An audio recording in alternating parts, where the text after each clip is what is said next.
The leaders of the G7 countries have gathered at the French luxury resort town of Evian-Les-Bains for the high-stakes 52nd G7 summit. And this year's summit kicks off just hours after a historic preliminary deal between the U.S. and Iran. U.S. President Donald Trump arrived at the summit venue where he met French President Emmanuel Macron. Speaking to reporters, Trump said that the deal with Iran is all signed and the Strait of Hormuz is already partially opened, adding that it will be opened completely once the deal is formally signed on Friday.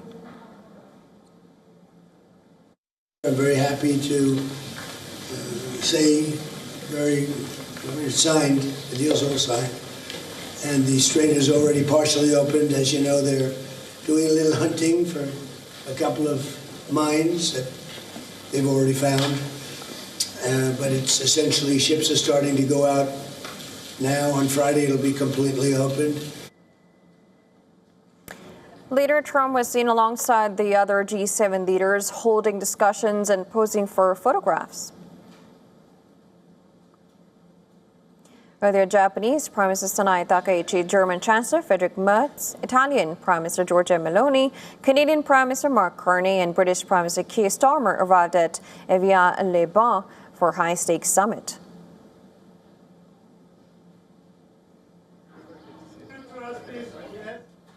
Brazilian President Lula da Silva and Egyptian President Abdel Fattah el-Sisi also arrived at the summit.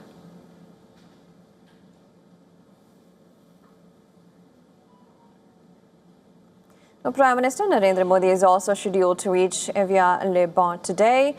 Besides attending a working session with French President Emmanuel Macron, PM Modi is expected to meet U.S. President Donald Trump, marking the first in-person meeting in over a year. PM Modi is also slated to hold bilaterals with Canadian PM Carney, UK Prime Minister Keir Starmer, and UAE President Al Nahyan. Meanwhile, Ukraine's President Volodymyr Zelensky has arrived in Geneva before heading to the G7 summit.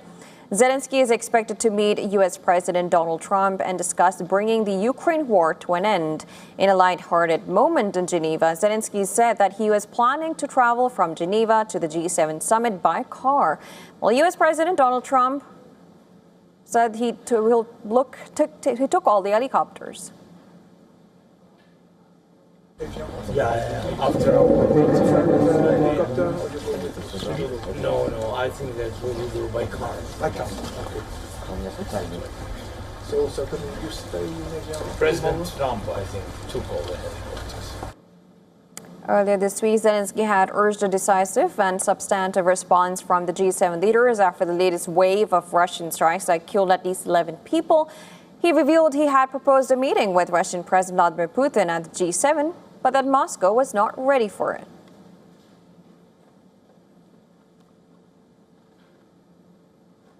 All right, to give us more details from the ground, our assistant editor for Foreign Affairs, Sidhan Sibal, is now joining us live on the broadcast. Sidhan, thank you so much for joining us. Great to see you.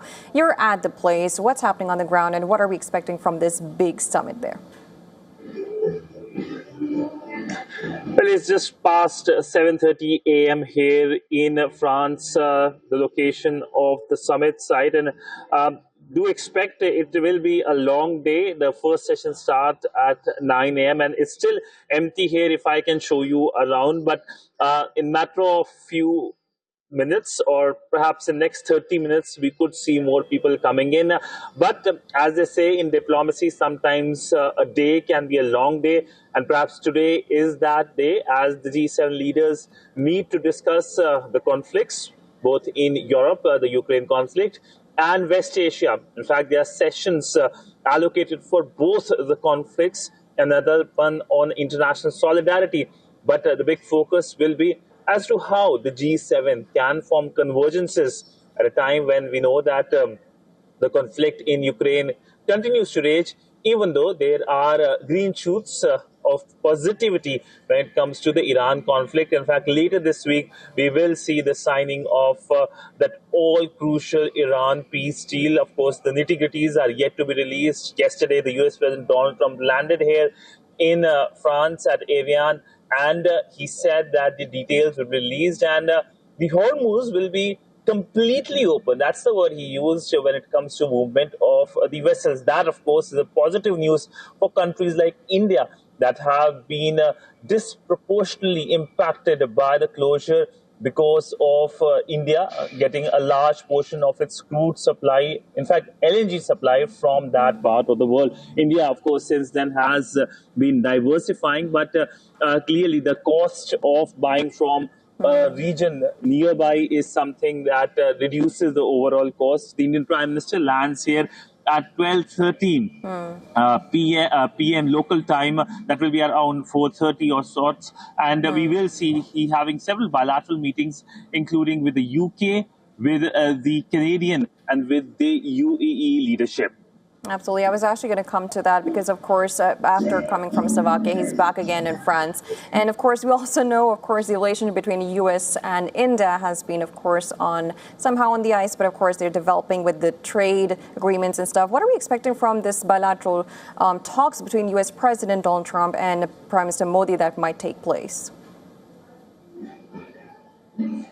Well, there are 5 bilateral meetings slated for the Indian Prime Minister. For over 24 hours, he will be here in Evian. And the most important, perhaps, it looks like, is with the US President. It's after 16 months that both the leaders are meeting. And the last meeting, of course, happened in February of last year when the Indian Prime Minister had traveled to Washington, D.C. But clearly, it is the killing of Indian sailors, the trade issue, which has seen a lot of delays, that's going to dominate the agenda. In fact, the USTR is going to travel to India next week for more trade talks. But as of now, there is mounting anger over killing of the Indian sailors, and this is something that is expected to be raised by the Indian side. But all now, this is a relationship that has seen a lot of insults by Donald Trump, and that is something that the Indians are not going to forget easily. It's how the meeting goes on, and will it lead to a larger reset